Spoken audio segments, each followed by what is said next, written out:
ಎಲ್ಲ ಸರಿ ಹೋದ್ರೆ ನೀವೇ ಯಾವ ಗಲಾಟೆಗೂ ಹೋಗಲ್ಲ ಅಂತ ನನಗೆ ಮಾತು ಕೊಟ್ಟಿದ್ದೀರಾ, ಅದು ನೆನಪಿರ್ಲಿ. ಆಯ್ತು ಸ್ನೇಹ ದೇವರೇ, ನಂಗೆಲ್ಲ ಗೆತ್ತೈತೆ, ನಾನು ಯಾರ ಬೇಕೋ ಕೈ ಮಾಡಕ್ಕಿಲ್ಲ. ಈಗೇನು ತಿನ್ಲೋ ಇಲ್ಲ ಕೈ ಕಟ್ಕೊಂಡು ಕೂತ್ಕೊಂಡ್ಬಿಡ್ಲೋ? ಅಯ್ಯಯ್ಯೋ ತಿನ್ರಿ, ಇನ್ನ ಸ್ವಲ್ಪ ಜಾಸ್ತಿನೇ ತಿನ್ನಿ, ತಗೊಳ್ದು. ಅಲ್ಲ ಸಾಕು ಸಾಕು ಸಾಕ್ರಿ, ತಿನ್ರಿ. ತಿನ್ನಿ.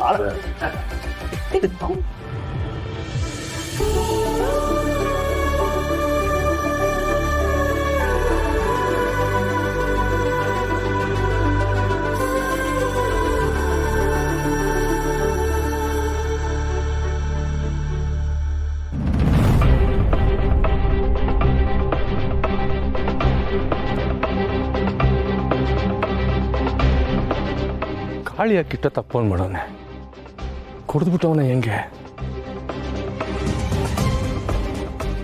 ಎಲ್ಲ ಕಳೆ ನಿನ್ಗೋಳು ಭೋ ಯಾಕೋ ಸ್ಯಾನದ್ ದಿಗ್ಲಾಯ್ತೈತೆ, ನಿದ್ದೆನ ಗೊತ್ತಿಲ್ಲ ಅಂತೀನಿ. ಅಥು ನೀನು ನಿದ್ದೆ ಗೊತ್ತಲ್ಲ ಅಂತ ನನ್ನ ನಿದ್ದೆ ಯಾಕೆ ಹಾಳು ಮಾಡ್ತೀಯಾ? ಇದೇನ್ ಬಾಬು ಹಿಂಗೆ ಹೇಳ್ತಿದ್ಯಾ? ಏನೇ ಸಮಸ್ಯೆ ಬಂದ್ರು ಅಪ್ಪನ ಸ್ಥಾನದಾಗೆ ನಾನು ಇವ್ ನಿಂತು ಹೇಳ್ತೀಯ? ನನ್ನ ಮಗನೇ, ನೀನೇ ನನಗೊಂದು ಸಮಸ್ಯೆ ಏನೆಲ್ಲ ಮಾಡಲಿ? ಬಾಬು ನನ್ಗೆ ಅದೆಲ್ಲ ಗೊತ್ತಿಲ್ಲ. ನನ್ಗೆ ಯಾಕೋ ಇವತ್ತು ನಿದ್ದೆ ಬರೋಂಗೆ ಕಾಣ್ತಿಲ್ಲ. ಬಾ ಹಾಗೆ ಇಬ್ರು ಹಳ್ಳಿನಾಗೆ ಒಂದು 2 ರೌಂಡ್ ಹಾಕ್ಕೊಂಬರ್ಮ. ಏಯ್, ದೆವ್ವ ಓಡಾಡೋ ಟೈಮ್ನಾಗೆ ಮನುಷ್ಯರು ರೌಂಡ್ ಹಾಕ್ತಾರೇನಾ? ಬಾಬು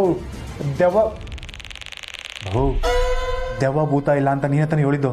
ಧೈರ್ಯ ಇದ್ರೆ ಬಾ ನನ್ನ ಜೊತೆಗೆ. ನೋಡ, ಈ ಗೋಪಾಲಿಂಗೆ ಡಬಲ್ ಗುಂಡಿಗೆ ನನ್ನ ತಾವು ಬಾಜಿ ಕಟ್ಬೇಡ ನೀನು. ಬಾಬು ನನ್ನ ತಾವ ನಿನ್ನ ಡೌಗಳೆಲ್ಲ ಬೇಡ. ಈಗೇನೋ ಬತ್ಯ ಬರೋಕ್ಕಿಲ್ವಾ? ಈಗ ಬಾಯಿ ಮುಚ್ಕೊಂಡು ಬಿದ್ದುಕೊಂಡ್ರೆ ಸರಿ, ಇಲ್ಲ DC ಮೇಡಮ್ ಆತ್ಮಕ್ಕೆ ಕೇಳ್ಬಿಟ್ಟು ನಿನ್ನೆ ಸಾಯೋಂಗ್ ಮಾಡ್ಬಿಡ್ತೀನಿ. ಬಾಬು ನಿನ್ನ ಪಾದದ ಫೋಟೋನ ಹಂಗೆ ವಾಟ್ಸಪ್ ಕಳಿಸ್ಬಿಡು, ಇಲ್ಲಿಂದನೇ ಮುಕ್ಕೊಂಡ್ಬಿಡ್ತೀನಿ. ಹಿಂಗೆಲ್ಲ ದಿಗಳು ಬಿಡಿಸ್ಬೇಡ, ನೀನು ಬೇಡ, ನೀನು ರೌಂಡ್ಸ್ ಬೇಡ, ಇಟ್ಬಿಡು ಫೋನ್ನ. ಹಂಗೆ ಬಾ ದಾರಿ.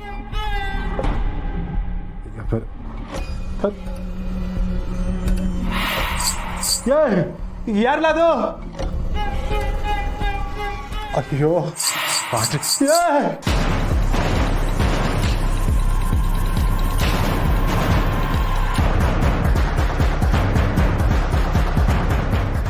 ಹಸ್ತಯ ನಿನ್ ಕೈ ಮುಗಿತಿ ಬಿಟ್ಬಿಡವಾ? ಅಪ್ಪ ಆಂಜನೇಯ ಆಂಜನೇಯ ಆಂಜನೇಯ ಆಂಜನೇಯ ಆಂಜನೇಯ ಆಂಜನೇಯ.